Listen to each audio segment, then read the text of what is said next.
Chodesh Tov u'Mevorach, Rabotai, ça y est, qui se lève, c'est fini, et tout le monde, ils sont levés tôt, Baruch Hashem, et ce mois-ci, c'est Tevet, pas Chas Veshalom Tebet en français, pas du tout, vous êtes tous intelligents, et c'est un mois qu'on a vu hier, qui est bien. Par contre, je préfère le dire aujourd'hui avant demain, parce que demain, ce sera la dernière bougie de Hanouka, mais ça commence ce soir. Ce soir, ça s'appelle Zot Hanouka. On dit au nom du Harizal, Hari Akadosh, on remonte à 450 ans en arrière.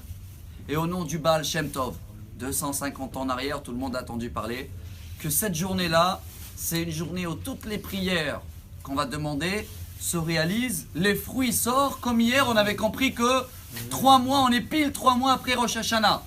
Hier c'était le premier jour de Rosh Hashanah, si vous voulez, et aujourd'hui et ce soir, deuxième jour, c'est Ephraim.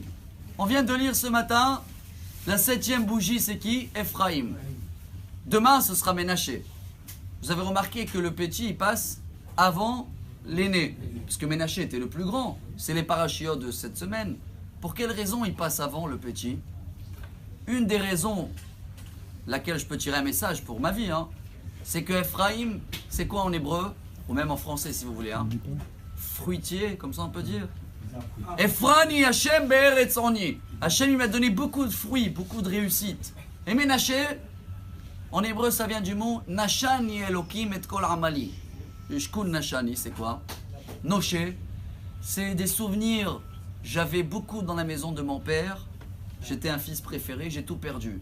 Alors Hashem il dit à Yosef, Yaakov dit à son fils, non, mon fils, pour moi c'est lui l'aîné. D'abord dans notre vie, il faut voir les fruits avant de se plaindre sur ce qu'il n'y a plus. Et c'est ça Rosh Chodesh, c'est ce qu'on vient de lire.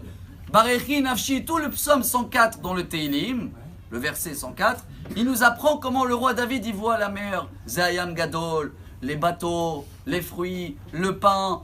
Il y a une abondance de folie. Et Baruch Hashem, nous sommes dans une génération où il y a tout ce qu'il faut. Et je crois qu'on se plaint 10 fois plus qu'à l'époque, ils n'avaient rien du tout. Donc aujourd'hui, on va apprendre Rosh Chodesh pour avoir un mois Tevet très bien. Il faut être très intelligent et savoir faire passer Ephraim, les fruits, avant de les plaindre. Si on arrive à faire ça, rappelez-vous à partir de ce soir, et on va le retravailler demain d'une autre manière, Zot Hanouka, 8e bougie de Hanouka, on a dépassé déjà la nature. Le 8, c'est le infini qu'on le met allongé. Alors que chacun de nous, Bezrat Hashem, prend sur lui aujourd'hui, demain, de voir les fruits dans sa vie, de rajouter dans les repas, comme on a dit hier, Shulchan Aruch Siman 419. Et comme ça, Bezrat Hashem, on va avoir une vie et un mois remplis des bons fruits, avec une grande lumière jusqu'à la nuit de Mashiach. Chodesh Tov, Hanouka Sameach.